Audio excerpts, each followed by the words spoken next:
et des halakhot qui sont très vastes.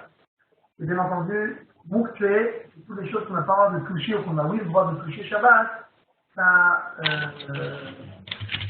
a trait à tout simplement, tout ce qui est autour de nous. Ça peut être en rapport avec les grottes Mouktsé, donc on a besoin de savoir exactement comment ça marche, c'est quoi les règles, etc. D'abord, il faut comprendre pourquoi les Chachamim, ils ont dit que on n'a pas le droit de toucher à certains objets Shabbat. Pourquoi? Alors, la première raison, c'est Geder Otsar, c'est-à-dire qu'on a peur que quelqu'un se met à se balader tout le temps avec d'autres objets dans les mains. Et puis à la fin, il va venir à les faire sortir, et bien entendu, on parle d'un endroit où il n'y a pas de héros, on n'a pas le droit de faire sortir des objets d'un endroit à l'autre. Ça, c'est la première raison. Le Rambam, il donne encore 3 raisons. Un, c'est pour pas que le Shabbat il soit comme un jour de Chol. C'est-à-dire que si on est tout le temps avec tout ce qu'on a en habitude de s'occuper toute la journée, toute la semaine, et qu'on s'occupe à ça aussi Shabbat, alors ça peut transformer le Shabbat comme un jour de la semaine. Et ça, bien entendu, on ne veut pas. Donc, Chachamim, ils ont fait un Eikel, ils ont fait une reconnaissance, pour qu'on fasse bien attention de ces Shabbats. Ils ont interdit de toucher tel ou tel objet, comme on verra dans la suite. D'accord? Encore une raison, le Rambam dit, c'est de peur qu'on fasse des melachot. C'est-à-dire que vu que les objets qu'on n'a pas le droit de toucher Shabbat, c'est les objets aussi en général, et avec lesquels on fait des melachot, on fait des actions interdites Shabbat. Donc, c'est une autre raison aussi pour laquelle on n'a pas le droit de toucher à ces objets, de peur qu'on vienne à utiliser ces objets pour faire des melachot qui sont interdits Shabbat. Et la dernière raison, le Rambam nous dit, il y a des gens qui font rien toute la semaine. Et donc, ils sont toute la journée chez eux en train de rien faire. Donc si on leur dit que Shabbat aussi, on a le droit de toucher tout normalement et de tout faire normalement, alors il n'y a plus aucune différence pour eux entre le Shabbat et un Yom Chol. Et donc, c'est pour ça que les Chachamim, ils ont voulu faire encore une fois cette reconnaissance-là, pour qu'on fasse une bonne distinction entre le Shabbat et les jours de la semaine. Maintenant, le Mouktsé, on n'a pas le droit de le faire bouger avec la main. Ça, c'est la première règle. C'est-à-dire que, j'explique, comme ça, on comprend après pour toutes les halakhot du Mouktsé, tout ce qui est Mouktsé, on n'a pas le droit de le faire bouger avec la main. C'est-à-dire, ça s'appelle Tiltoul. Tiltoul, c'est avec la main faire bouger un objet. Si j'ai besoin de faire bouger, oui, cet objet, alors il y a 2 possibilités de le faire bouger, et c'est de manière suivante. Un, il y a ce qui s'appelle Tiltoul Minassad. Ça veut dire, par exemple, que je fais bouger cet objet avec un autre objet. C'est-à-dire, je prends mon stylo, par exemple, et je pousse l'autre objet comme ça. Ça s'appelle Tiltoul Minassad. Ou alors je prends un balai. Un balai aussi, c'est Tiltoul Minassad. Et Tiltoul Minassad, c'est permis le tzorech hadavar hamutar, c'est-à-dire que si j'ai besoin de quelque chose qui est permis le Shabbat et que cette chose-là qui est Mouktsé me dérange, alors j'ai le droit de la faire bouger avec le balai ou avec une autre chose.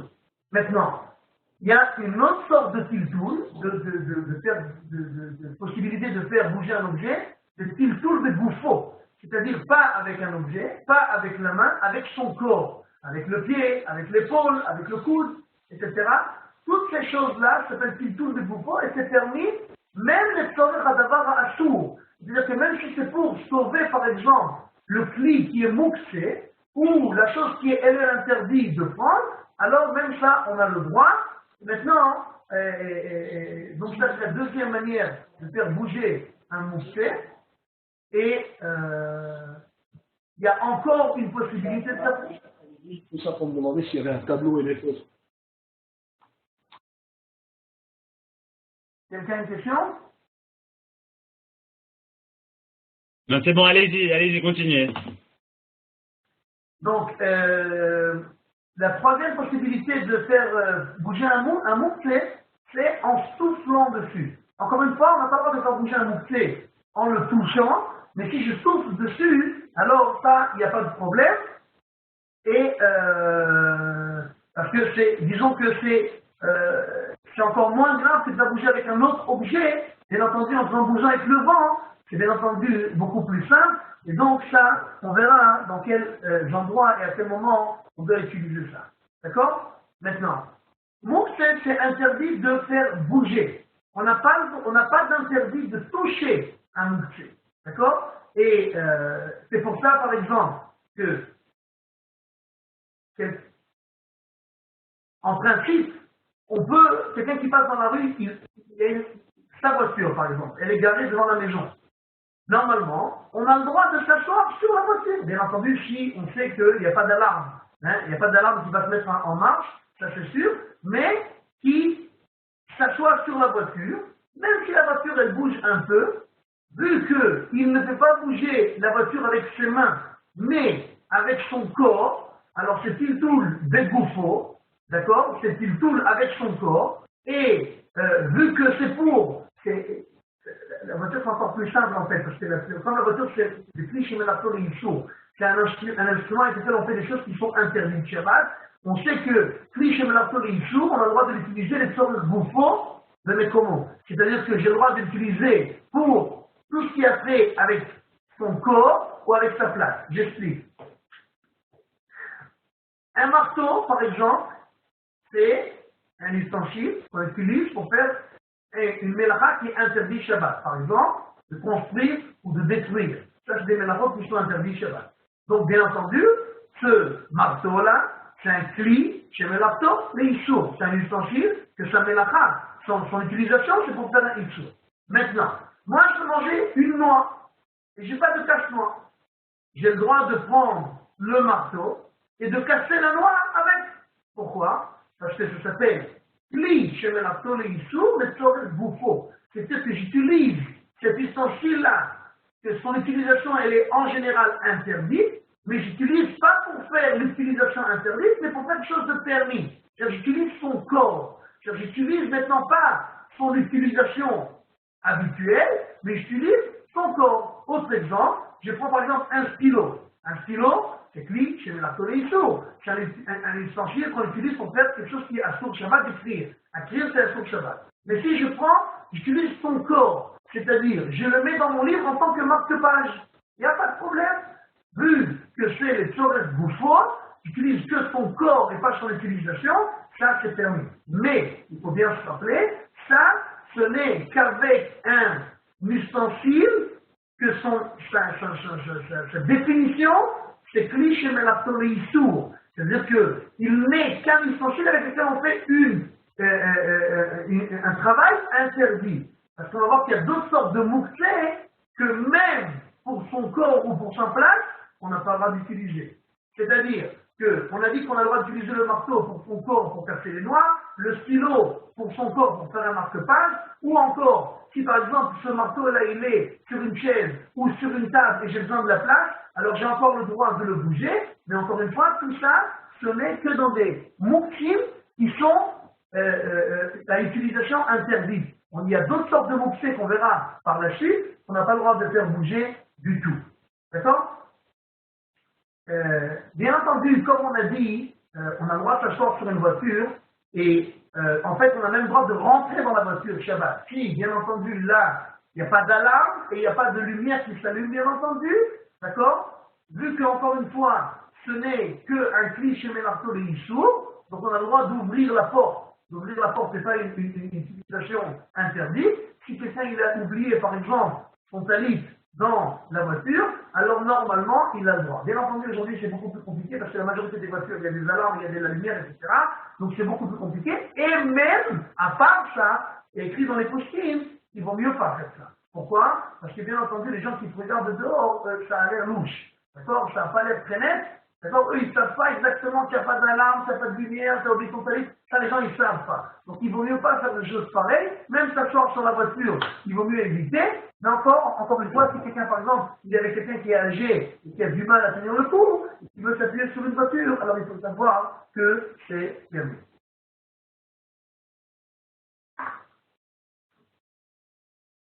Maintenant, on a dit qu'on a le droit de faire bouger un mouflet ou avec son corps, ou avec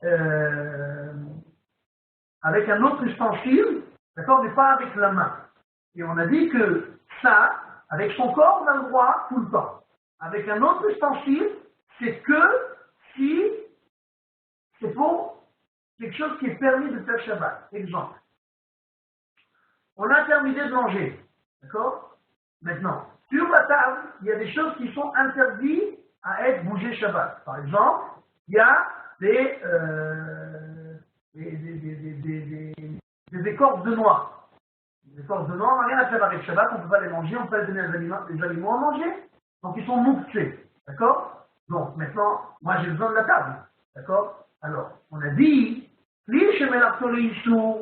a le droit, pour sa place, de faire bouger. Mais là, c'est pas un cliché sourd. Parce que, encore une fois, une peau de noix, d'accord, c'est pas un ustensile avec lequel je fais une utilisation interdite. C'est un ustensile, c'est rien du tout. C'est Mouktsé Milchamat Goufo, c'est le Mouktsé qui est le plus grave, d'accord, qui n'a aucune utilisation. Une peau de noix, c'est ni un aliment, ni un ustensile, c'est rien du tout. D'accord? C'est comme une pièce, c'est comme une pierre, c'est comme tous ces genres de choses-là qui ne sont rien du tout. D'accord? Donc on n'a pas le droit du tout de bouger Shabbat. Mais, encore une fois, si c'est pour une utilisation permise, c'est-à-dire j'ai besoin de la table, alors j'ai le droit de faire bouger ces peaux de noix avec un couteau ou avec un magav, un genre comment ça s'appelle, un magav, un balai. Voilà, un balai ou un truc comme ça, d'accord? Il n'y a pas de problème de le faire bouger. D'accord? Tout ça, c'est les règles premières de Mouktsé. Ok? Maintenant, on commence les différentes sortes de Mouktsé. Le premier genre de Mouktsé qu'il y a, c'est Mouktsé Milchamat Cheshronkis. Ça veut dire un Mouktsé qui est interdit parce qu'on peut perdre de l'argent. C'est-à-dire, maintenant il y a beaucoup de gens qui se trompent là-dedans. Ils croient que Mouktsé Milchamat Cheshronkis, c'est tout ce qui est cher. Ça n'a rien à voir. Tout ce que, en général, je n'utilise que pour la chose pour laquelle elle a été conçue, ça s'appelle Mouktsé Milchamat Cheshronkis. C'est-à-dire que j'utilise cette chose-là jamais pour autre chose. Je vous donne un exemple. Un chèque. Un chèque, ça ne vaut rien du tout, ça vaut un demi-shekel. D'accord? Mais, en général, on ne fait rien avec un chèque à part écrire un chèque. Personne n'utilise un chèque pour faire un marque-page, ni pour faire un avion pour son enfant pour jouer, ni pour recouvrir quelque chose qui reste à manger pour mettre dans le réfrigérateur. Donc, un chèque, on l'utilise que pour faire des chèques. Or, vu que écrire un chèque, c'est interdit Shabbat, donc, le chèque, il est appelé Mouktsé Milchamat Cheshronkis. Ça veut dire que c'est un Mouktsé qu'on n'a pas le droit d'utiliser Shabbat ni de bouger Shabbat. Pourquoi? Parce que je ne l'utilise que pour la chose pour laquelle elle a été conçue. Maintenant, il faut se rappeler que Mouktsé Milchamat Cheshronkis, ce n'est pour la majorité des poskim que dans un clip chez le Laktor et Issour. C'est-à-dire qu'on peut rajouter Mouktsé chez Milchamat Cheshronkis que sur un ustensile qui est déjà pris chez le Laktor et Issour. C'est-à-dire qu'un ustensile qui est fait pour faire quelque chose d'interdit. J'explique. Par exemple, si j'ai un vase, c'est un ustensile qui est fait pour quelque chose de permis. De mettre de l'eau dedans, de mettre des fleurs dedans, tout ça c'est permis. D'accord? Donc, ce vase-là, même s'il coûte $1 million, il n'utilise que pour mettre des fleurs et pour rien d'autre, mais ça ne s'appelle pas encore Mouktsé. Pourquoi? Parce que pour que quelque chose devienne Mouktsé Milchamat Cheshronkis, il faut que ce soit quelque chose qui soit dans sa naissance, dans sa définition du début, un ustensile avec lequel on fait quelque chose qui est interdit. Par exemple, d'accord? Un timbre. Un timbre, on l'utilise pour rien d'autre que pour mettre sur une enveloppe et envoyer par la poste. Or, envoyer par la poste Shabbat, on n'a pas le droit. Donc, ce timbre-là, qui ne peut être utilisé qu'en étant collé, c'est quelque chose d'interdit de coller et d'envoyer, tout ça c'est interdit.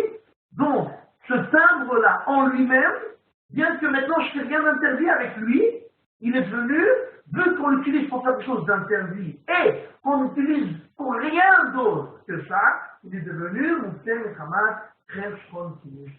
De la même manière, une carte postale. une carte postale, on l'utilise que pour écrire, on ne va pas l'utiliser pour autre chose, on l'utilise que pour faire quelque chose d'interdit, donc, et on l'utilise pour rien d'autre, donc elle devient quelque chose qui est Moukse Milchamat Kashronti. Un passeport. Bien entendu, le passeport, ça ne coûte pas très cher, d'accord, mais, encore une fois, on l'utilise que pour voyager et on l'utilise pour rien d'autre. Et donc, ça devient Moukse Milchamat Kashronti. Et un appareil photo. Bien entendu, un appareil photo, personne n'utilise pour rien faire d'autre que faire des photos. D'accord? Par exemple, Sakim Shel Mila. D'accord? Un couteau avec lequel on fait la brise Mila.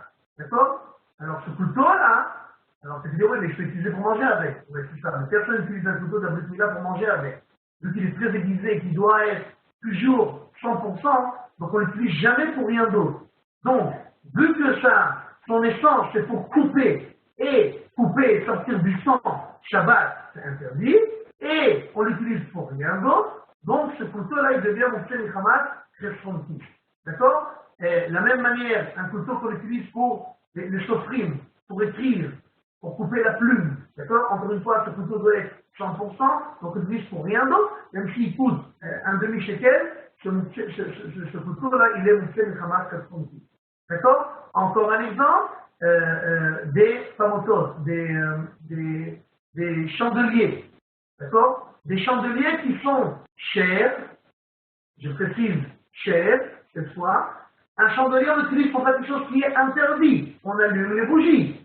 S'il n'est pas cher, alors j'utilise des fois pour tenir la porte. Ok, il n'y a pas de problème. Je ne fais pas attention de ne pas l'utiliser pour quelque chose d'autre. Maintenant, il faut se rappeler, je ne suis pas obligé d'utiliser pour quelque chose d'autre. Mais si je n'ai pas de problème d'utiliser pour quelque chose d'autre, alors il n'y a pas de problème. Il n'est pas mentionné comme attention. Donc c'est pour ça que j'ai dit, des chandeliers qui sont chers et que je n'utilise que pour allumer les bougies, donc ça devient Moukse Milchamat Kashronti. D'accord? La même chose par exemple, un disque, on l'utilise seulement avec un discman, donc c'est quelque chose qui est interdit Shabbat, et on l'utilise pour rien d'autre, donc ça devient encore une fois Moukse Milchamat Kashronti. Ok? On a compris la règle de Moukse Milchamat Kashronti? Un chat? Il y a un chat, un chat. Il n'a rien écrit, c'est moi qui ai écrit dans le chat. Allez en haut, à droite, il y a un chat. Il y a Chava qui a posé une question. Moi, je vois rien du tout. En haut, à droite, vous êtes en écran très grand ou... Sur l'écran géant et j'ai le chat qui est ouvert. Regardez, Chava a envoyé un chat, peut-être qu'elle a envoyé que à moi. Oui, vous l'avez envoyé que à moi. Vous l'avez envoyé que à moi la question. Alors, allez-y, je vous ouvre le micro, Chava. La question, c'était par rapport au couteau pour la Brit Mila. Pourtant, ce couteau, on peut l'utiliser le Shabbat aussi, quand il y a des Brit Mila. Très bonne question. Et en effet, ce couteau-là, il est permis d'utiliser pour la Brit Mila, et la raison est toute simple. De faire une Brit Mila, de couper quelque chose Shabbat, de faire sortir du sang, c'est interdit, d'accord? Mais la Brit Mila elle-même, elle est permise à faire Shabbat, d'accord? Donc ce couteau-là, il devient permis pour la Brit Mila, d'accord? Et mais vu qu'on n'a pas le droit d'utiliser, vu que après la Brit Mila, on l'utilise pour rien d'autre que pour la Brit, donc après la Brit, il devient Moukse. Pour la Brit, on aura l'utiliser pour faire la Brit elle-même, puisque la Brit, c'est Moukse, c'est permis Shabbat, d'accord? C'est une mitzvah. Quelqu'un qui est né son 8e jour, c'est pas que la Brit elle a été repoussée. C'est vraiment le 8e jour de la Brit, c'est une mitzvah de faire la Brit Shabbat, donc il n'y a pas de problème, il peut utiliser le couteau. Dès qu'il a fini, il ne va plus utiliser ce couteau-là que pour faire une Brit. Or, il n'y a pas de Brit maintenant, il l'utilise pour plus rien d'autre. Ce couteau, il devient Moukse Milchamat Kashronti.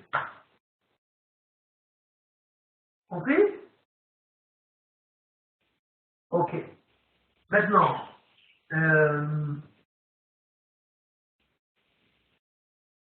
tous les bijoux des femmes, d'accord, ils ne sont pas pour faire les ramasses de son système, même s'ils sont. Si vous pouvez juste éteindre le micro derrière vous parce qu'il y a du bruit. Ok. Donc, tous les bijoux des femmes, ils sont permis Shabbat, même s'ils sont chers, et même si on l'utilise pour rien d'autre. Vous savez bien qu'une femme qui a une bague avec un diamant, elle n'utilise pas pour faire autre chose que pour la mettre sur son doigt. Mais, encore une fois, je vous rappelle que vu que les bijoux, de mettre des bijoux, c'est fliche menaton les eiter, c'est-à-dire que c'est un ustensile qu'on va avec quelque chose qui est permis, donc il ne peut pas devenir Mouktsel Ramat 36. Encore une fois, Mouktsel Ramat 36, c'est que sur un ustensile qui est déjà pour faire quelque chose d'interdit. Or, mettre des bijoux Shabbat, non seulement c'est permis, mais c'est une mitzvah, d'accord, donc il n'y a pas de problème, et même si on l'utilise pour rien d'autre, c'est permis de l'utiliser. Maintenant, Mouktsel Ramat 36 qu'on utilise pour rien d'autre, ça dépend de la personne elle-même. C'est-à-dire, si par exemple quelqu'un, il a un téléphone. Aujourd'hui, le téléphone, ça coûte assez cher, un téléphone portable, d'accord? Et en général, on l'utilise pour rien d'autre que pour téléphoner ou pour utiliser, je ne sais pas ce qu'on utilise avec le téléphone. Maintenant, lui, il s'en fout. Il utilise le téléphone en marque-page. Ok. Alors, s'il utilise le téléphone en marque-page, en général, je parle bien entendu, alors, ce téléphone-là, il est un cliché mélartolé du source, c'est un ustensile avec lequel on fait quelque chose qui est interdit, mais il n'est pas pour ça les Ramat 36. Et donc, si j'en ai besoin pour son corps ou pour son endroit, j'ai le droit de le faire bouger. C'est ça la différence primordiale entre Mouktsé, entre un ustensile qui est interdit parce qu'il fait une mélacha, qu'on a le droit de le faire bouger pour son corps ou pour sa place, et un Mouktsé les Ramat 36 qu'on n'a pas le droit de faire bouger du tout. D'accord? Donc, ça dépend de la personne. Par exemple, il y a des gens qui utilisent leur téléphone pour voir l'heure. Donc, il n'utilise pas le téléphone que pour faire quelque chose d'interdit, il utilise le téléphone en tant que montre. Alors, bien entendu, on ne prend pas le téléphone qu'on doit appuyer sur un bouton pour que l'heure s'allume. On prend le téléphone où l'heure elle est allumée tout le temps. D'accord? Alors, ce téléphone-là, il n'est plus Mouktsel Ramat 70, puisque on ne l'utilise pas que pour faire la chose qui est interdite, et donc, vu que c'est un ustensile que son utilisation elle est interdite, pour son corps, j'ai le droit d'utiliser, donc j'ai le droit de le prendre pour voir son corps, pour voir l'heure qui est écrite dessus, et alors, il n'y a pas de problème. D'accord? Maintenant, maintenant, tout ce qui est mis de côté par la personne pour business, c'est-à-dire, par exemple, quelqu'un qui vend des bijoux, et il a chez lui des bijoux qu'il vend. Ou quelqu'un qui vend des trogines, des loulabines, toutes sortes de choses qui sont en général permises. Un trog, en général, c'est un aliment. Donc c'est pas Mouktsé Shabbat. Et les bijoux, on a dit, non plus, c'est pas Mouktsé. Mais tout ce qui est mis de côté pour faire du business, c'est-à-dire pour vendre, c'est aussi appelé Mouktsé Ramat 36. Et là, c'est bien que ce ne soit pas un ustensile qui est fait pour être quelque chose d'interdit. Pourquoi? Parce que vu que j'ai Mouktsé, en hébreu, ça veut dire quoi? Ça veut dire que dans ma tête, je l'ai mis de côté. Donc, je n'utilise pas Shabbat. Or, quelque chose que j'ai mis de côté pour faire du business, ça veut dire que je sais très bien que je ne vais pas l'utiliser. Et donc, vu qu'à l'entrée de Shabbat dans ma tête, c'est fini, je ne touche pas à ça, donc j'ai plus le droit de le toucher tout Shabbat et il est Mouktsé de Ramat 36. Tout ça, c'est si seulement il ne touche jamais à ça. Mais par exemple, je ne sais pas si ça existe, mais si par exemple quelqu'un il a une bijouterie chez lui et il laisse sa femme utiliser tous les bijoux qui sont dans sa bijouterie avant de les vendre, alors il n'y a pas de problème.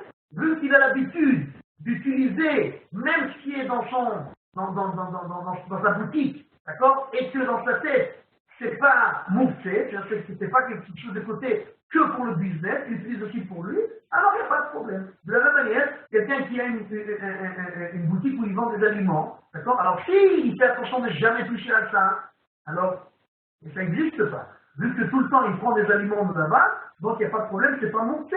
Bien que ça a été mis de côté pour faire du business, il n'y a pas de problème. D'accord? Et donc, tout ce qui est aliment, vu que tout le temps, on peut l'utiliser pour nous-mêmes, donc c'est pas monté, même si j'ai un supermarché, j'ai le droit de rentrer dans mon supermarché et de prendre des aliments là-bas, ils ne sont pas montés.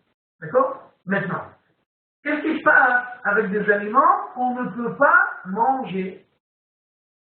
Par exemple, j'ai des pois chiches qui sont crus, ou des lentilles, ou de la farine, ou des pommes de terre, tout ça, des pâtes, etc., etc., etc. C'est des aliments. C'est des aliments que je ne peux pas consommer. Alors,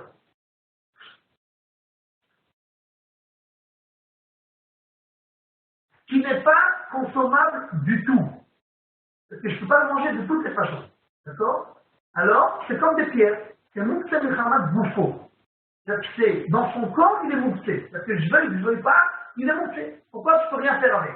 Moukse Milchamat Bouffo, la définition, c'est tout ce qui est ni mangé, ni ustensile, il est Moukse Milchamat Bouffo. Les pierres, c'est pas à manger, c'est pas un ustensile. Les pièces, c'est pas des manger, c'est pas un ustensile. Et ce genre de manger-là, que je ne peux pas manger, donc ils ne sont pas du manger, et ils ne sont pas des ustensiles, donc ils deviennent Moukse Milchamat Bouffo. Mais tout ce que je peux manger d'une certaine manière, même si ce n'est pas l'habitude, c'est pas Moukse. Par exemple, de la farine. Mais pas de la farine normale. La farine normale, personne ne mange de la farine normale. À Bâle, il y a matza. Il y a de la farine de matza.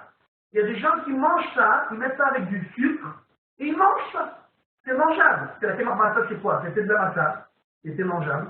Je l'ai mis en poudre, et que maintenant je l'utilise pour faire de la farine. D'accord? Mais c'est mangeable. Donc, vu que je peux le manger d'une certaine manière, alors j'ai le droit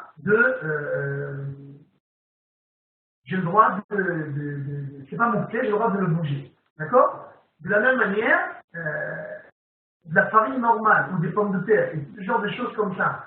Il y a des gens qui mangent ça, mais vraiment difficilement, d'accord? La farine de matza avec des ustensiles, il y a beaucoup de gens qui mangent ça. Mais les pommes de terre crues, je connais pas beaucoup de gens qui mangent, je sais qu'il y en a, mais bon, c'est rare, d'accord? Et la farine, de même, donc c'est des choses qui sont très rares. Donc il vaut mieux vraiment pas ne pas toucher à ça, ce serait en général moukse, mais disons que les chartafrak, vu qu'il y a des gens qui mangent ça quand même, donc on peut, les chartafrak, si on n'a pas le choix, on peut bouger ça. D'accord? Un étrog.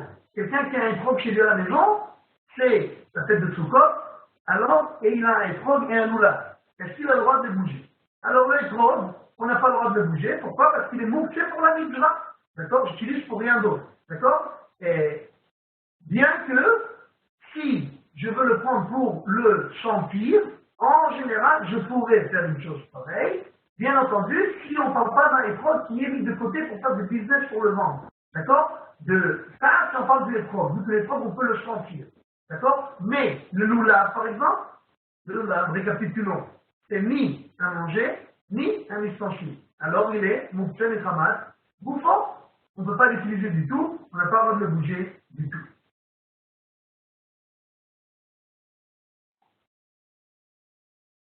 Une question qui revient souvent, les photos, les tableaux, ils sont accrochés au salon ou autre part. D'accord? Est-ce qu'on a le droit de les décrocher Shabbat? Est-ce qu'on a le droit de les accrocher Shabbat? Est-ce qu'on a le droit de les bouger Shabbat? Ils valent cher, d'accord? Est-ce que c'est permis? D'accord? Alors, il y a différents avis dans les postes. D'après le Igrot Moïse, Moshe Feinstein, le Rav Ovadia Yosef, comme on l'a dit déjà, vu qu'une photo, c'est un ustensile avec lequel on ne fait pas quelque chose qui est interdit, donc automatiquement, elle ne peut pas devenir Moukse Milchamat responsif. Et donc, j'ai le droit de la bouger Shabbat. Pourquoi? Elle n'est pas Moukse. Elle est quelque chose de permis Shabbat, donc elle ne peut pas devenir Moukse Milchamat responsif. D'accord? Maintenant ça, c'est pas tout le monde qui est d'accord avec ça. Le Shmirat Shabbat Simchatan, les Ashkenazim, et le Chazonish, et le Titzot Shulchan Aruch, eux ils disent que même dans ça, vu qu'on a fixé un endroit et qu'on ne le bouge jamais, d'accord, alors c'est Moukse Milchamat responsif. Si on parle de photos qu'on ne bouge jamais, c'est Moukse Milchamat responsif. Rav Elioshiv, Donc vous voyez, c'est pas vraiment Ashkenaz, Sfarad, parce que même chez les Ashkenazim, on voit qu'il y a 3 avis. D'accord? Le Rav Eliaser lui dit que c'est permis, vu que c'est un ustensile qu'on fait quelque chose de permis avec. Mais chez les Ashkenazim, il y a 3 avis. Shmirat Shabbat Simchata, il dit, c'est interdit d'Ichlal. Le Rav Eliaser, il dit, ça dépend si la photo elle est chère ou pas chère. Et le Igrotmoy, chez le Rav Moshe Feinstein, il dit que c'est permis comme le Rav Eliaser. Donc, il y a différents avis. Donc pour les Ashkenazes, vu qu'en général ils vont d'après les Shmirat Shabbat Simchata, il vaut mieux ne pas toucher du tout les photos, d'accord, qui sont accrochées au mur. S'il n'y a pas le choix, alors on peut, si c'est une photo qui n'est pas chère, on peut, c'est pas quelque chose de vraiment cher, on peut la décrocher ou la monter ou la bouger en se basant sur les avis du Moshe Feinstein et le Rav Eliaser. D'accord? Maintenant.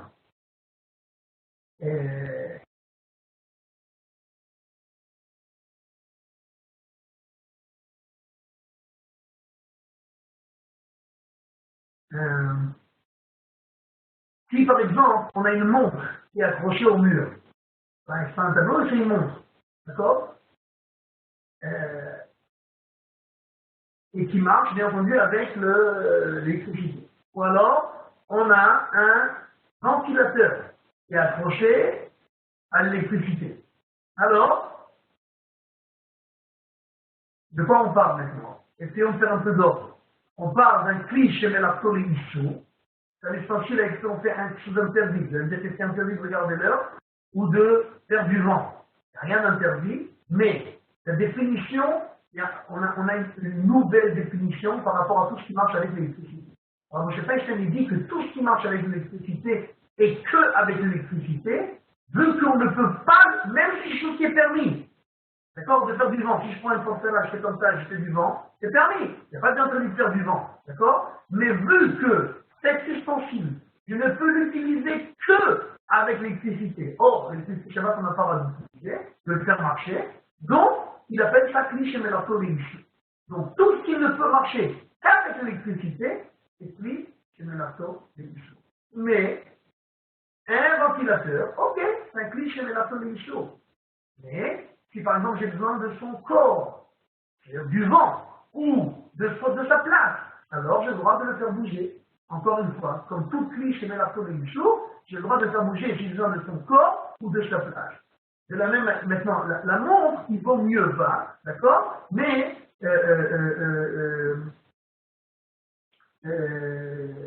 parce qu'en général, on n'a pas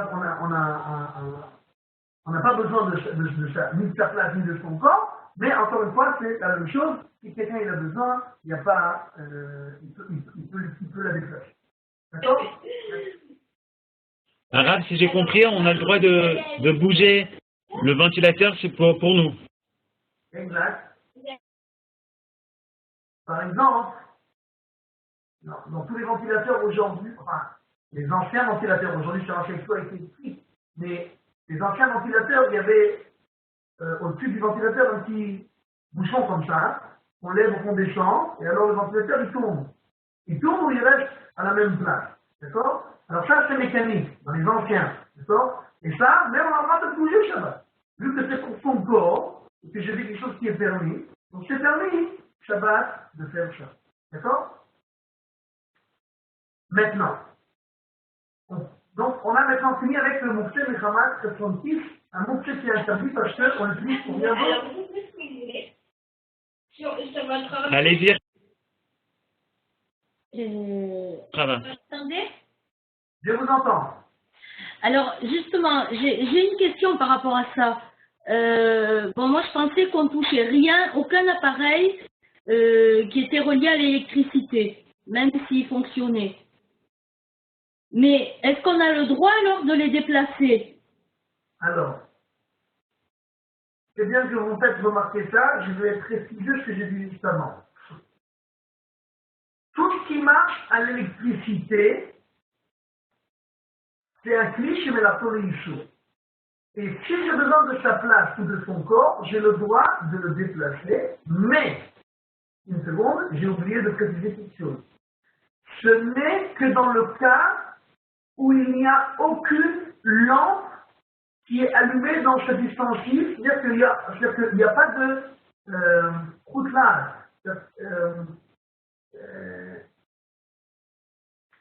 Dans les lampes, il y a à l'intérieur, il y a une tige comme ça, qui s'enflamme, d'accord? Et c'est ça qui donne la lumière, d'accord? Si on a même une toute petite lampe dans cet ustensile-là qui est électrique, alors on n'a pas le droit de bouger du tout. Pourquoi? Parce que, on s'en en parlera plus tard, peut-être la semaine prochaine, ça s'appelle Basis de Davar Ha'asur. Et Basis de Davar Ha'asur, c'est la base, quelque chose qui est interdit. Vu qu'on a une flamme qui est au-dessus de ça, l'électricité c'est une flamme. Donc si l'électricité est recouverte, par exemple, c'est un ventilateur, un vieux ventilateur, il n'y a aucune lumière, il n'y a rien du tout. D'accord? C'est juste des boutons, on appuie et ça tourne. Ça, il n'y a pas de problème de le bouger Shabbat. D'accord? Si on a besoin pour son corps ou pour sa place, on a le droit. Si c'est un ustensile, ou par exemple un radiateur, il y a des radiateurs où il n'y a aucune lumière, qui chauffe, on a le droit de le bouger Shabbat. D'accord? Mais s'il y a une lumière qui est allumée là-dedans, alors il devient bâché d'avoir un chaud, et ça, on n'a pas le droit de le bouger Shabbat. Compris? Ok. Donc, on a fini avec le Mouktsé Michamat Respontif. Maintenant, on passe au Mouktsé Michamat Gufo. On a déjà introduit déjà avant. C'est un Mouktsé qu'il n'est ni ustensile ni aliment. Et donc, c'est le plus grave des Mouktsé qui n'a aucune utilisation Shabbat. D'accord? Alors, qu'est-ce que c'est ces choses-là? Alors, on a dit par exemple des pierres, des poudres avec lesquelles on fait de la cuisson. Un catapillage, ce qu'on dit ça en français, des poudres pour faire des gâteaux, etc., qu'on ne peut pas manger du tout, comme elles sont, d'accord? Des animaux, tous les animaux, il faut savoir ça, tous les animaux, ils sont Mouktsé Michamat Gufo. On n'a pas le droit de les toucher, enfin de les bouger du tout. Du tout. On n'a pas le droit, d'accord? Des pièces, d'accord? Des journaux qui ne sont pas religieux, qu'on n'a pas le droit de lire Shabbat, tout ce qui est interdit de lire Shabbat, il est Mouktsé. D'accord? Si c'est un journal qui est religieux, il y a des livrets Torah, alors on a le droit de lire Shabbat. Si un journal qui n'est pas religieux, on va pas rentrer dans la polémique, mais même pendant la semaine, il ne vaut mieux pas dire. Mais disons qu'en tout cas, pendant Shabbat, c'est sûrement interdit de lire ça, et donc c'est interdit de le faire bouger. D'accord? La poussière c'est comme les pierres, d'accord? On n'a pas le droit de la bouger Shabbat, etc.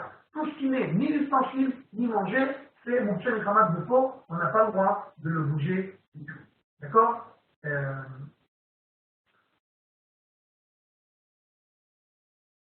Sauf comme on l'a dit, bien entendu, dans l'introduction du cours, que si je n'ai pas le choix, par exemple, c'est le soir d'avoir un moutard. Je donne un exemple. Je veux aller dormir. Sur mon lit, j'ai oublié des pièces. Les pièces, c'est Mouktsé Michamat Gufo. D'accord? Alors, je n'ai pas le droit de les faire bouger. Ni pour sa place, ni pour son corps. Mais, avec mon corps, je ne peux pas bouger avec ma main. Je vais bouger avec mon corps. C'est-à-dire que, si je me mets sur le lit, je pousse avec mon épaule, alors il n'y a pas de problème. Pourquoi? Parce que c'est Mouktsé. C'est une tour de Gufo. Tout ce qu'on fait bouger avec son corps, même si c'est pour quelque chose qui est interdit, par exemple, là c'est permis, parce que dormir, j'ai le droit de dormir. D'accord? Donc c'est pour quelque chose qui est permis. Mais même si c'est interdit, par exemple, je ne veux pas que ces pièces, elles se perdent. D'accord? Donc je vais les pousser pour les mettre en dessous de l'armoire. Bon, personne ne les prenne. Alors je vais les pousser avec mon pied. C'est ça, hein? C'est permis. D'accord? Maintenant.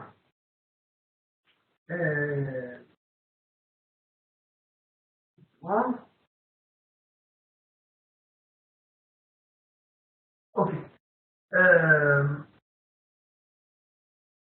Quelqu'un qui a mangé des garinim, comment on dit garinim, Des pépites. Des pépites. D'accord? Quelqu'un qui mange ça. En Israël, les gens mangent beaucoup de pépites. D'accord? Donc, quelqu'un qui mange des pépites. D'accord? Ou alors qui mange des noisettes, etc. Alors, ces pépites-là, après qu'on a mangé, l'écorce, elle est Mouktsé. C'est pas du manger, c'est pas un ustensile. C'est Mouktsé Michamat Gufo. Maintenant, alors qu'est-ce que je dois faire? Maintenant, j'ai dans ma bouche la pépite qui est séchée avec. Alors, la réponse est toute simple. Tout ce qui est dans nos mains et qui est arrivé dans nos mains ou dans notre bouche d'une manière permise, j'ai le droit, toujours, tant qu'elle est dans ma main ou dans ma bouche, de la poser où je veux. Tant que c'est arrivé dans nos mains d'une manière permise. Vu que j'ai le droit de manger ces pépites-là, ou ces noisettes-là. Donc, même si j'ai dans ma bouche cette écorce, j'ai le droit de la sortir avec la main, de la poser. Maintenant, le mieux à faire bien entendu, c'est de la poser directement dans la poubelle. Par exemple, les choses que les gens qui ne font pas attention. Shabbat, d'accord? On a la shrena, les gens qui mangent la date, d'accord? La date, bien entendu une bonne date, on met des œufs dedans. Maintenant les œufs, nous on a pris l'habitude, c'est beaucoup plus simple, je vous dis la vérité, on les épluche avant Shabbat. On les épluche avant Shabbat, on les met dans un sac, et on les met dans la marmite avec le sac. C'est le mieux, comme ça on est tranquille après Shabbat, on va se casser la tête. D'accord? Mais il y a des gens qui kiffent d'éplucher les œufs Shabbat. D'accord? Donc ils mettent les œufs dans la marmite avec l'écorce. Maintenant, Shabbat m'arrive, il faut éplucher. D'accord? Donc, qu'est-ce qu'ils font? Ils épluchent dans l'évier. Et c'est un grand problème. Pourquoi? Parce que cette écorce-là, quand elle est dans ta main, il n'y a pas de problème. Elle est arrivée, tu as le droit de prendre cette écorce-là dans ta main parce que tu as besoin de l'œuf. Mais, du moment que tu vas mettre cette écorce-là dans l'évier, qu'est-ce qui se passe? Elle est montée, tu n'as plus le droit de la toucher. Donc, ce qu'il faut faire, c'est qu'il faut éplucher les œufs directement dans la poubelle. Il faut faire attention à ça. D'accord? Donc, de la même manière, quelqu'un qui mange une olive, ou qui mange un mishmesh, comment ça s'appelle un mishmesh? Les abricots. Les abricots, etc. Donc il a le droit de sortir le garine, le noyau, et de le mettre sur la table, même s'il ne reste rien dessus. S'il reste un peu de manger, un peu d'olive, un peu d'abricot, un peu de n'importe quoi, alors ça, on va avoir de bouger complètement même avec la main. Pourquoi? Parce que l'écorce, elle est complètement annulée devant ce qui reste du manger dedans. Donc ça, on va avoir de bouger avec la main. Mais s'il reste rien, on a le droit de le faire sortir avec la main. Il vaut mieux le mettre directement dans la poubelle. Si je ne l'ai pas mis dans la poubelle, alors il faudra faire en sorte, de le faire bouger avec la nappe. C'est-à-dire que si dans la nappe, il y a encore d'autres choses, par exemple, il y a des aliments qui sont comestibles, ou il y a des miettes de pain, etc. Alors bien entendu, tout ça s'annule devant ce qui est comestible, et on a le droit de prendre toute la nappe ensemble et de la faire bouger. Maintenant, si j'ai mis un aliment comestible sur la nappe, etc., et j'ai fait une grosse gaffe, j'ai mis toutes les écorces de mes pépites sur la nappe. Qu'est-ce que je fais maintenant? Alors, si c'est grave chez le réi, ça c'est important de se rappeler ça, grave chez le réi, ça veut dire que c'est devenu comme si j'avais des toilettes dans mon salon. D'accord? Alors, quelque chose qui est dégoûtant, Shabbat, même s'il est monté, on a le droit de le faire bouger, parce que les karata, la Shabbat en est. Donc le Shabbat, il a été fait pour le en est, pour qu'on ait du plaisir. D'accord? Alors, bien entendu, si ce n'est pas dégoûtant, tu ne touches pas. Mais si quelque chose est devenu dégoûtant, donc la nappe et la table, elle est dégoûtante maintenant, alors, si on arrivait à ce stade-là, j'ai le droit de les bouger même avec la main, même s'il n'y a rien qui est permis d'autre de faire bouger sur cette nappe. D'accord? Maintenant, tout ce qui est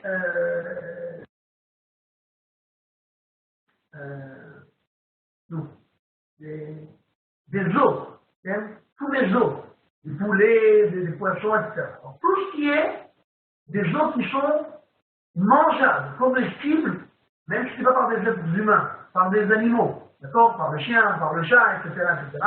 Alors, tout ça, c'est permis de faire bouger Shabbat, c'est pas mortel. Pourquoi? Parce qu'en général, on ne veut pas manger des animaux. Même si moi, je n'ai pas de ça, donc j'ai jeté à la poubelle, c'est pas grave. C'est quelque chose qui est comestible, donc il n'est pas mortel.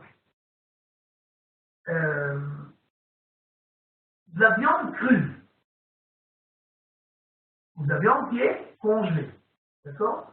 Alors, il faut savoir que la viande crue, même si elle n'est pas cachérisée, on a le droit de la manger comme ça, telle qu'elle est. D'accord? Le problème, c'est que si on ne la cachérise pas, alors je ne peux pas la cuire. Parce que le sang qui est interdit, c'est le sang qui a bougé. Or, le sang, il bouge pendant la cuisson. Si je mange quelque chose cru, même s'il y a du sang dedans, ce n'est pas un sang qui est interdit. Donc, une viande crue, même si elle n'est pas cachérisée, elle est mangeable, elle est comestible. Il y a des gens qui mangent ça, d'accord? Donc, bien entendu, parce que mon sang, je la viande crue aujourd'hui, bon, on a passé le cap, d'accord? Mais, vu que le Shulchan comme ça, il écrit que vu que c'est comestible en principe, donc on a le droit de la faire bouger Shabbat, et même les Ashkenazim, s'ils n'ont pas le choix, Mishnah Bora il dit qu'on peut aussi faire bouger cette viande crue qui est Shabbat. Et de la même manière, si par exemple j'ai besoin de quelque chose dans le congélateur et qu'il y a de la viande crue devant qui gêne, j'ai le droit de la faire bouger, j'ai le droit de la faire passer, il n'y a pas de problème, c'est un aliment qui est comestible, même si elle n'est pas séchée. D'accord? Encore une halakha qui est importante, si par exemple le congélateur ou le réfrigérateur il fait déglinguer et il ne marche plus, ou alors il y a une panne d'électricité, alors j'ai le droit de tout faire sortir, tous les aliments qui sont là-bas, d'accord, et de les faire passer chez les voisins, et il n'y a pas de problème, même s'il y a de la viande qui n'est pas cuite, ni rien du tout, et on a peur que ça va, ça va s'abîmer, donc on a le droit de le faire passer chez les voisins, et il n'y a pas de problème. On a dit que les pierres, la poussière, tout ça, c'est Mouksien et Khamat Boufo, le sable de la même manière. D'accord? On a le droit de marcher sur le sable, et ça c'est pour une autre saison, on verra peut-être plus tard, d'accord? Mais est-ce qu'on a le droit de jouer dans le sable? La question c'est pour les enfants, d'accord? Est-ce qu'on a le droit de laisser un enfant jouer dans un bac à sable? Alors, du sable qui n'a pas été préparé pour rien du tout, par exemple au bord de la mer, il est moussé. Et on n'a pas le droit de laisser un enfant jouer là-bas. Si, par exemple, on a pris du sable et on l'a mis dans un bac à sable. Ah, j'ai oublié une affaire très importante. Tout ce qui est Moussel et Khamat Boufo, d'accord, on n'a pas le droit de l'utiliser du tout. Pourquoi? C'est ni un ustensile ni du manger. Mais, si je l'ai transformé en ustensile avant Shabbat, alors il est devenu ustensile. Alors il est permis. C'est-à-dire que je lui ai donné une utilisation. On a dit, les pièces, les pierres, la poussière, tout ça, il n'y a aucune utilisation. Donc, c'est Moussel et Khamat Boufo. Mais si moi j'ai donné l'utilisation avant Shabbat, par exemple, j'ai pris une pierre spéciale qui était dans mon jardin et je l'ai commencé à l'utiliser avant Shabbat pour tenir la porte, pour pas quelque chose ferme, pour qu'il rentre un courant d'air. Cette pierre-là, elle est plus moussée.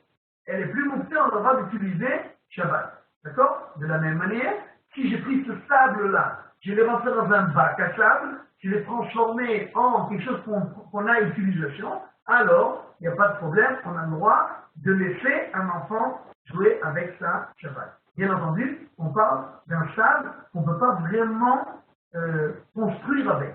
Parce que si c'est un sable qui est malléable, c'est-à-dire qu'on peut lui donner des formes, alors ça c'est un autre problème, ça n'a rien à voir avec Mouksé déjà, et on n'a pas le droit de laisser un enfant faire des rocs Shabbat, donc on n'aura pas le droit de le laisser jouer là-bas dans ce bac à sable, mais si c'est un sable qui est fin et qui ne prend pas de forme, alors on a le droit de le laisser jouer là-bas vu que ça a été préparé avant Shabbat, donc c'est déjà plus bon. Un ustensile qui s'est cassé pendant Shabbat, d'accord? Et les débris, ils sont inutilisables, on ne peut rien faire avec, d'accord? Ou alors, par exemple, une chaussure, que son talon il est parti, ou alors elle s'est déchirée d'une telle manière qu'on ne peut plus l'utiliser, d'accord? Alors, bien entendu, c'est devenu Mouksel et Khamat Boufo, parce que c'est ni un ustensile ni un manger, donc c'est Mouksel et Khamat Boufo, et on n'a pas le droit de bouger du tout, d'accord? Maintenant, de la même manière, par exemple, une chaise qui a perdu un pied et qu'on ne peut plus s'asseoir avec, c'est la même chose, d'accord?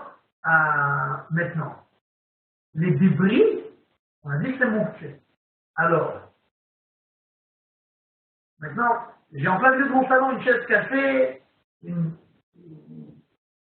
assiette qui s'est cassée, ou n'importe quoi qui s'est cassé. D'accord? C'est donc c'est OK. Alors, je vous rappelle la règle qu'on a déjà introduite au début. Il tourne minassad, les choses à d'avoir en moutarde, c'est-à-dire que si je fais bouger quelque chose qui est moussé, minassad, c'est avec un autre ustensile, pour quelque chose qui est fermé. Par exemple, maintenant j'ai enlevé mon salon, je veux cette place-là pour pouvoir être là Shabbat. Donc j'ai le droit de prendre un balai et de balayer. Cette chaise-là, j'ai le droit de la balayer, cet ustensile qui s'est cassé, j'ai le droit de le balayer, cette chaussure, j'ai le droit de la balayer, etc., etc. Et j'ai de cette manière-là, on a le droit de le faire bouger. D'accord? Maintenant, un débris qui est utilisable, alors, normalement, on a le droit de le, vu qu'il vient d'un ustensile qui était utilisable, et il est resté utilisable, même si ce n'est pas exactement la même utilisation que je faisais avant, alors il n'est pas mouxé, parce qu'il est encore utilisable.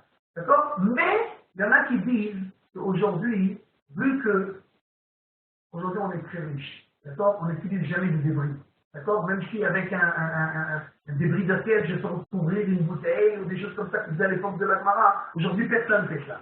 D'accord? Donc, il y a des étudiants qui disent que vu qu'aujourd'hui les débris on ne les utilise jamais, donc de toutes les façons ils sont mouxés, et donc de toutes les façons j'ai pas le droit de les bouger avec la main, j'aurais juste le droit de les bouger comme on a dit, avec le balai seulement, ou tout le minassal. D'accord? Une différence quand même, c'est avec des débris qui sont dangereux. D'accord? Les débris qui sont dangereux, si je ne peux pas les faire bouger, par exemple une assiette ou un verre qui s'est brisé, il y a des enfants qui se promènent là-bas. Alors bien entendu c'est dangereux, donc si je ne peux pas la faire bouger avec un balai, par exemple je suis dans des petits recoins et je n'arrive pas avec le balai, alors j'ai le droit de prendre même avec la main, vu que c'est sakana et que moukté c'est des rabanan, les khamil ils n'ont pas interdit les choses quand il y a une possibilité de danger. Donc on aura même de faire bouger ça avec les mains. S'il n'y a pas de danger, alors on aura le droit de faire bouger ça que avec le balai. Ok? Maintenant,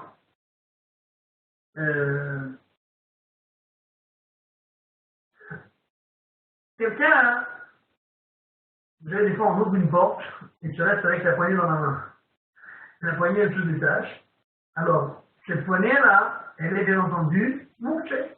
Pourquoi? Parce qu'on n'a pas le droit de la remettre dans la porte. C'est comme un binyan, d'accord? Et donc c'est interdit. Mais, il y a des gens qui ont une poignée comme ça qui est amovible. C'est-à-dire qu'ils utilisent en tant que clé. Je ne sais pas qu'elle est sortie Shabbat tout d'un coup. Mais lui, il utilise tout le temps. Il rentre, il sort, il rentre, il sort. Avec ça, il ouvre la porte à chaque fois. Alors, c'est comme une clé. Et alors, c'est pas mouxé, il n'y a pas de problème. D'accord? Maintenant, il n'y en a pas, qu'on a dit en un mot juste avant, on va plus en profondeur. Tout ce qui a trait aux animaux, Shabbat, c'est mouxé. Maintenant, j'explique. Un chien ou un chat, ou un chameau, ou je ne sais pas quoi, qu'on a à la maison, d'accord? Chacun est acheté. Chacun ce qu'il a à la maison. D'accord? On n'a pas le droit de bouger un animal, parce qu'il est mouxé de Khamat Bouffon, c'est ni un ustensile, ni un aliment. D'accord? On n'a pas le droit de le bouger. Mais, il est écrit que tout animal qui a l'habitude de sortir avec une laisse, alors on a le droit, Shabbat, de le faire sortir avec sa laisse. D'accord? Bien entendu, ce n'est que dans le cas où je ne le touche pas. Parce que vu qu'un animal, je ne peux pas le toucher sans le faire bouger. On a dit qu'on a le droit de toucher un mouxé. Mais on n'a pas le droit de toucher on n'a pas le droit de faire bouger un mouxé. Or, un animal, en général, si je le touche, en général, je vais le faire bouger. Donc, je n'ai pas le droit de toucher ces animaux-là. J'ai juste le droit de leur mettre la laisse et de les faire sortir avec la laisse. Maintenant, pas seulement que je n'ai pas le droit de faire bouger cet animal-là, mais si par exemple j'ai un perroquet ou un canari dans une cage, alors même la cage elle est devenue une bâtisse de Rav, elle attrape quelque chose qui est interdit à être bougé, donc elle-même elle est interdite d'être bougée. Mais il ne faut pas oublier une règle importante. Tout ce qui a fait aux animaux Shabbat, on a, à part le fait que ce soit mouxé, on a un issue qui s'appelle Sarba Alechaim de Horaïta. On n'a pas le droit de faire ou de laisser souffrir un animal, que ce soit pendant la semaine ou Shabbat. On n'a pas le droit de laisser souffrir un animal. Donc, si par exemple, j'ai une cage ou un aquarium et devant la fenêtre et il fait très très très chaud, d'accord? Et l'aquarium est en train de bouillir et les poissons ils sont en train de se faire cuire, d'accord? Alors, bien que ce soit moussé, j'ai le droit de bouger cet aquarium-là ou cette cage-là. Pourquoi? Encore une fois, moussé, c'est de la banane, et Sarba Alechaim, c'est un animal issour, c'est de Horaï, c'est interdit de la Torah, donc on a le droit pour ça de faire bouger dans l'ombre pour pas que ces animaux-là ils souffrent. D'accord? De la même manière,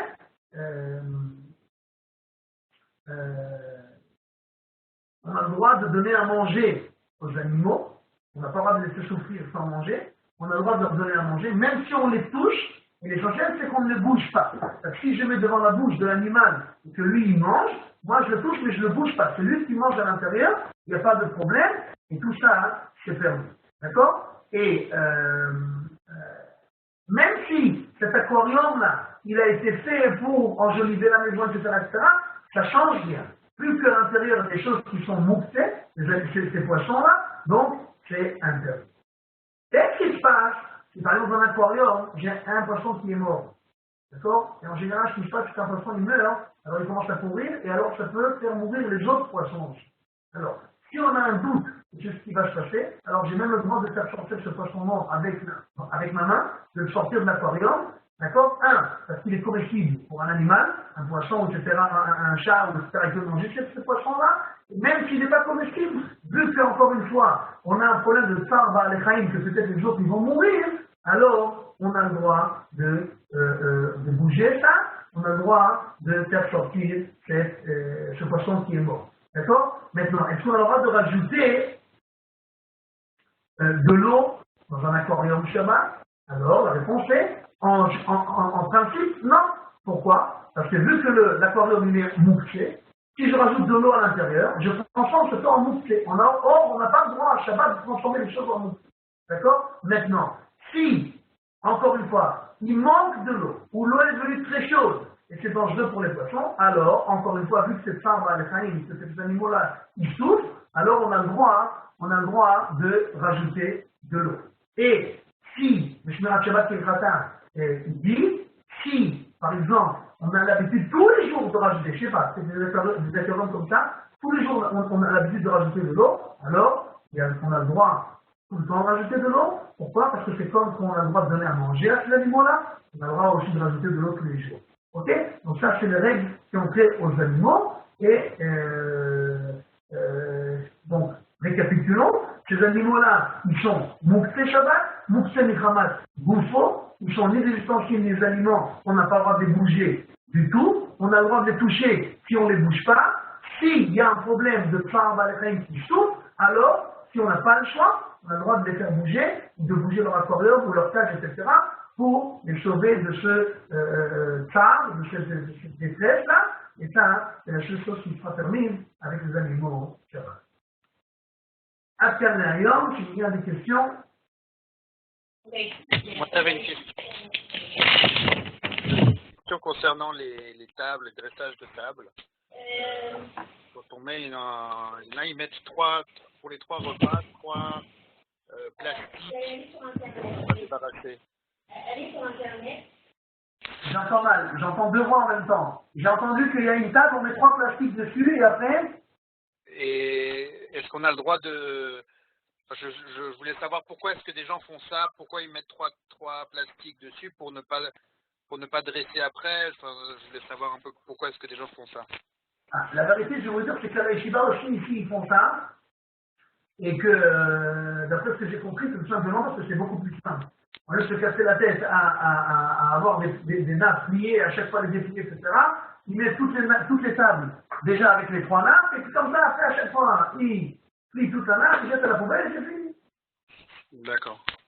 Mais c'est pas qu'il y a un problème de mettre une nappe Shabbat, il n'y a pas de problème. Ok. Ok. J'avais une autre question pour les enfants, savoir est-ce qu'on a le droit de gonfler des ballons pendant Shabbat ou bien des bombes à eau, ce genre de choses. Alors, c'est une très bonne question, mais ça, c'est la semaine prochaine qu'on en parlera parce que c'est un chapitre entier. Les jouets, et les ballons, etc., c'est un chapitre entier qu'il faut vraiment comprendre ça comme il faut, avec tous les détails. Donc, Bezrat Hashem, ça, la semaine prochaine, on en parlera. Bezrat Hashem. Tiens, Yohan, t'avais une question? Non? Madame Chava? Ben, c'est la semaine prochaine. Non. Alors, Bezrat Hashem, la semaine prochaine, on continue avec tout ce qui nous reste de nous. Bezrat Hashem. Bezrat Hashem, Shkoyer. Shkoyer, Shabbat Tov. Ce soir, il y a eu un petit problème technique. On m'a signaler au milieu du cours. Donc, c'est peut-être pour ça qu'il a manqué des gens.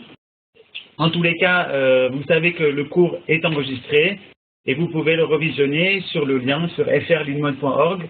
À la date d'aujourd'hui, dans quelques jours, il y aura l'enregistrement du cours qui sera mis en ligne. Donc, pas de souci. Voilà, donc on se retrouvera, si Dieu veut, la semaine prochaine.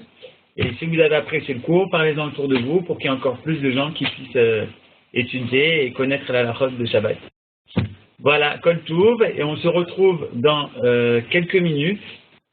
Dans quelques minutes, on a exactement dans une demi-heure, c'est-à-dire à 21h30 en Israël, à 20h30 en France, on a l'œuvre du commencement. Le Rav Bochko, là j'ai souligné, il va nous parler de la faute d'Adam Arishon. Qu'est-ce qui s'est passé? Pourquoi il a mangé ce fruit? Quelle est la signification de ce fruit? Ce fruit n'était pas une pomme, déjà. Mais quelle est la faute d'Adam Arishon, si ça vous intéresse, dans une demi-heure avec le Rav Bochko. Voilà, et s'il y a un problème pour se connecter, il faut passer par frlilmod.org. Le lien qui est là-bas, il est direct et sans problème. Voilà, Kol Touv à tous.